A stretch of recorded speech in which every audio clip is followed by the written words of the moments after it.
గురువు అనేవాడు ఎప్పుడూ విద్యను దానంగా ఇస్తాడు. విద్యను ఒక వ్యాపారంగా చేయడు. కనుకనే గురువులు తమ శిష్యుల నుండి దక్షిణ ఆశిస్తుంటారు, మూల్యాన్ని కాదు.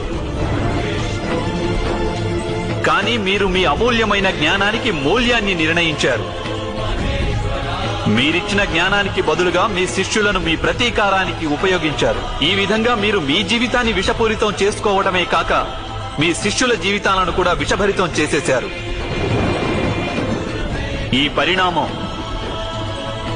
కేవలం మీ మోహం మరియు అహంకారం వలనే జరిగింది. మీరు గురువు కానే కాదు ద్రోణాచార్య.